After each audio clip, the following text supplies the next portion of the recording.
was making a lot of money at the roofing company, I wouldn't tell anybody, but there would be obvious signs. You're looking at me and say, how can I possibly afford a 2017 Kia Optima? It's actually my test vehicle. We are doing so much equipment operation going forward. We're getting telehandler, skyjacks. Ford bumped our credit line to nearly $1 million last week. We're getting a lot of road use tax vehicles. But if we pay the road use tax at 10% of $1 million, $100,000 in taxes on the company, even though we're not going to be consistently in any single state. So we're just registering them out of state. There's a reason that you see semis registered in the state of Maine, is because Maine has a flat tax on all their trailers. So we're going to be registering a company in Maine too for our trailers. So we're at the laundromat again. I was here last Tuesday. We're selling drinks and snacks and laundry like crazy. Our dryer income has gone up a ton. We did over 500 bucks. If you guys have been following the updates of what's going on, I have my nephew Alan doing the vending machine stocking. That's the most ones I've had in a long time.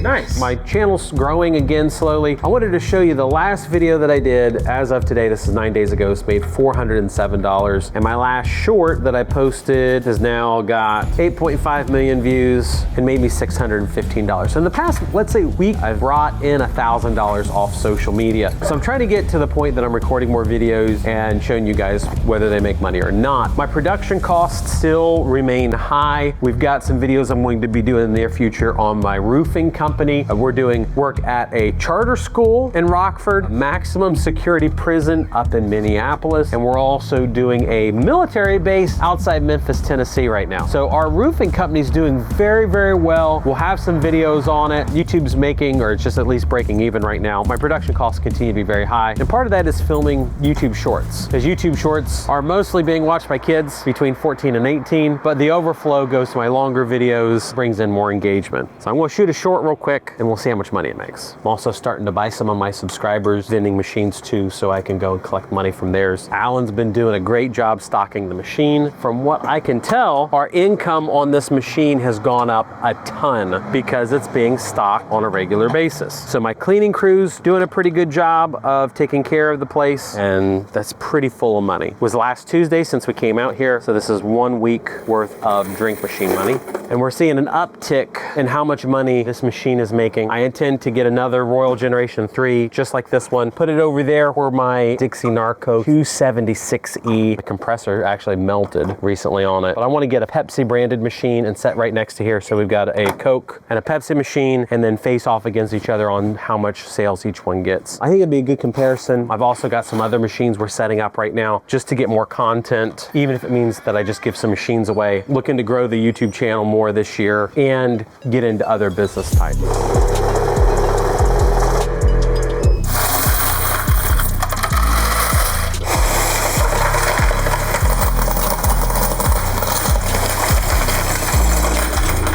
We'll say $500, $125 just in quarters, and then $40 exactly in $1 bills. $165 in 1 week. My cost of goods sold in between picking up the drinks, the dry snacks, the candy, it's about 50% of that. And the electricity. Easily 100 questions. How much electricity does the machine use? Between $10 and $15 per month of power to keep the drinks in there cool. So we're at 50 cents a day. 1 week collection is what, $3.50. I have so many people think that's some huge number on that. It's not. That drink machine is better insulated than your refrigerator is at home. $82.50 after all my costs in a week. And I've been here 6 minutes and 30 seconds to collect $165 and make $82.50. So we're gonna go back out again now and check the snack machine and see what we did on it. And I'm going to record another short, and I'm going to post a short on YouTube today, tomorrow, which will be Wednesday. I'm going to do another one on Thursday. Owning the laundromat, if we were real honest with ourselves, it's very, very easy, but I also do not do a great job at it. And what I mean by that is I'm running all these other companies. I spend the least amount of time with my laundromat and my vending machine business. I have a total of 26 vending machines. I only do videos on 1, 2, 3 of my machines. Not bad. The snack machine always underperforms my drink machine. The biggest part of that is because it's so visible out there, this machine is not visible here. We have people come over from the apartment complex next door and some of the neighbors. They come in here to get snacks because my vending machines are clean and they're safe as compared to some of our competitors, and the fact the grocery store is 5 blocks away. So we're just easy. We got our honey buns all stocked up. Those honey buns are the greatest things ever. I think we spend 35 cents a piece on them and we sell them for $1.50. So I make more money off honey buns than I do anything else. It's not even close. Hershey's is throwing a royal fit right now over import tariffs, especially for chocolate. So my cost on the candy bars is going to go up to $1 a piece wholesale. When I started doing these YouTube videos, they were less than 50 cents a piece. Now they're $1. They've doubled in price. I'm still charging $1.25, $1.50. I'm going to have to increase them to $2. I hate it. I might go to generic candy bars. I'm considering it, but everybody likes Hershey's. That's one of the things you deal with in this. And as long as I stay on top of it, I can continue to make money. My goal for the vending machines every month now, with Alan stocking them, with our process being fixed for the most part, my goal is $1,500 a month. So we've already hit $165 just in drinks. I'd like to see us at $250. We fixed our soap machine, so we got soap vending now, and then our other machine. My goal is $1,500. Maybe we'll only hit $1,000. But we're also recovering people from the fact that we were continuously out of stock on the machine. So one of the problems that you encounter is when you run out of stock, people don't trust you anymore. I've been cussed out on video multiple times because we didn't have any Coke or any Dr. Pepper in the machine. Now it's back. We will regain our customer base. $17. Not terrible.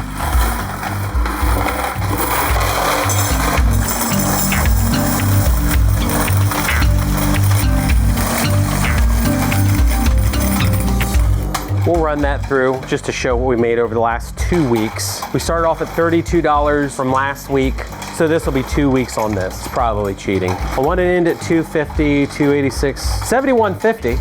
That's pretty good. Plus another 17, we're at $88.50 plus 40, we're at $253. I expected, based on our speed where we were at, to be at $250, we're at $253.50. And we need to check expired machine too. We're already at $50, so that's pretty cool. It's probably the worst deal out of all the ones that I have. I spent $800 on it. I got it from an arcade going out of business. I didn't realize that it was as old as I am. This thing was made in 1985. Still chugging along, but it is old. And you can still get parts for it, which is great. One of the nice things about the vending machine business is the prices they're very inflexible on pricing, in the sense they don't depreciate. You can go and buy a vending machine for $600 to $800, own it for 10 years, it's still going to be worth $600 to $800. They're made like tanks. Now the cool thing is with this machine is it's all money that I would not have ever made, because we were just throwing the snacks away, or we would have taken them and given them to my kids. Now when we say expired, what we don't mean is unsafe. What we mean is the fresh buy date. If you're watching this in Europe, you're going to say, oh, the food's not safe. It's safe because here in the United States, all of our food is loaded with chemicals and it will last forever. Back to our third short video to see if this makes us money. $6 whole. I can't read, evidently.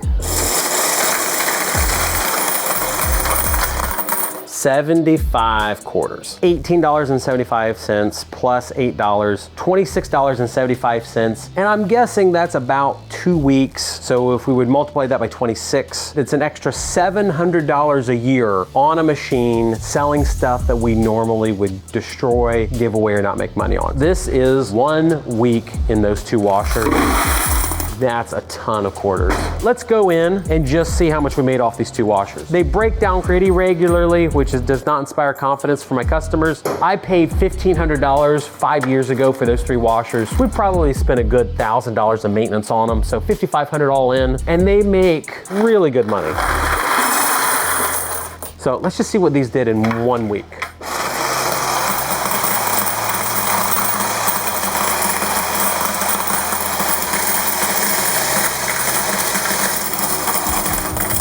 So that is $106 in 1 week off those 2 machines, 52 weeks a year. If that's our continuous amount of revenue off the machines, that's $5,512 a year off those machines, which means their payback for all 3 is in 1 year, which is phenomenal. If you could start a business and get all your money back within 1 year, that'd be awesome. Now, of course, that doesn't count the cost of the infrastructure or anything. I'm sure these ones will not have as good of a financial performance as those 2 do, because these were $4,000 a piece. They now sell for $6,000. Laundry's become a little bit less lucrative because of my videos and Cody Sanchez. We've been very much told that we're the reasons everything's so high.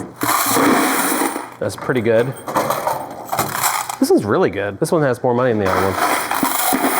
Might be a good thing that we emptied that. Also, raising the prices on the washers has been very, very wise. We're now doing very well money-wise off them in terms of paying debt service, gas, everything. They've gone from a slight money loser to a slight money maker. Got almost 1 entire container of quarters. Very good. Oh, wow. This one's good. These are always my worst performers. They're also best condition machines too. Because it's on the far side of the laundromat, people just are creatures of habit, so they have a preference, generally speaking, for using the machines that are in the front. Even though these are closest to the change machine, they just use those more. These 2 combined are probably at 80% of what the 2 on the front end. But to our benefit, that's a lot of quarters. We'll go take a peek up here real quick. I don't think we have much on the dryers at all. Yeah. Oh, thanks. That's what we did in a day on the dryer, which is actually pretty good. Shane was in here yesterday morning to restock quarters in the machines. So we've already got $250 worth of quarters out of vending machines, so that's going to go back in the recycle. We'll pull money out of this machine while we're here. The quarters are going to be 1 week of washer income, does not include the dryers.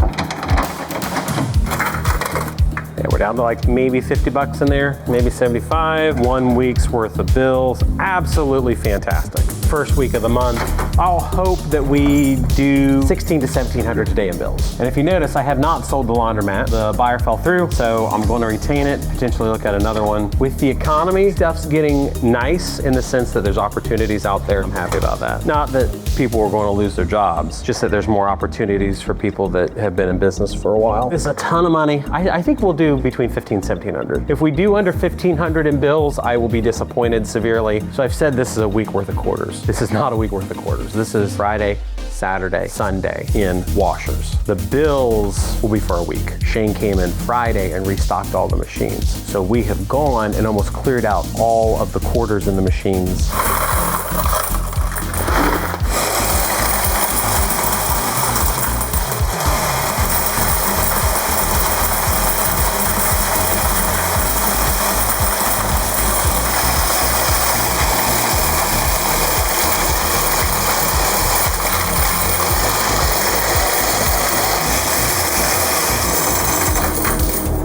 $1,500 just on that pour.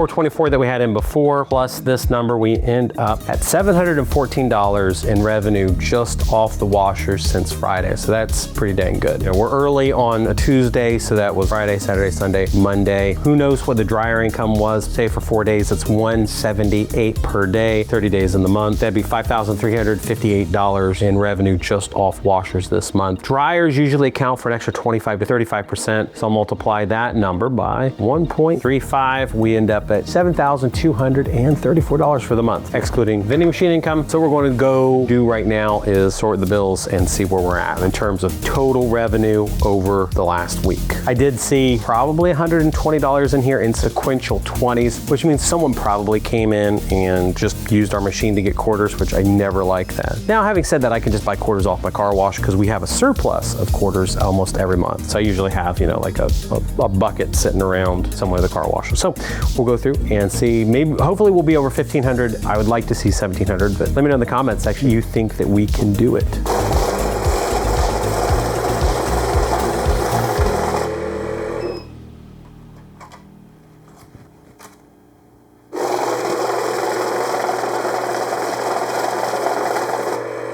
Okay, 165. Got a lot of 5s here, which I'm happy about.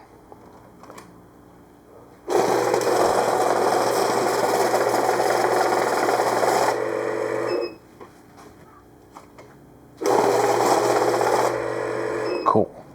820. So it's not too bad. This feels like a lot of 20s, but I could be wrong.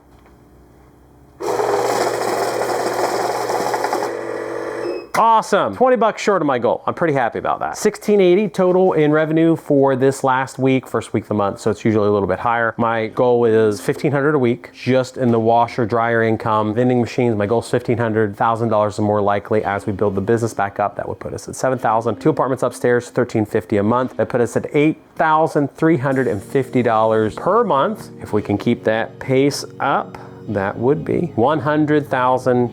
I was gonna say, hey, we're done. Head out to Roosters and go get lunch. But I didn't put the quarters in. On top of that, I didn't lock the machines, which would be even worse. Oh, that's pretty heavy. We are going to get a new lock for the door. Now that I've got the cameras being monitored 24/7, our vandalism is down a ton, which is great, but we'll be able to put a lock on the door and have Wolfie, the guy overseas monitoring the cameras, he can just essentially ring people in and out of the bathroom. Our problem is never the customers, or very rarely the customers trashing the bathroom. It's people that are homeless or vagrants, lawyers coming off the street. They're not doing any business here, and then they live in the bathroom. I was just in Austin at a YouTuber meetup and was going around looking at laundromats and ran into a gas station where they caught a homeless guy living in the bathroom, and it became a very big thing very quick.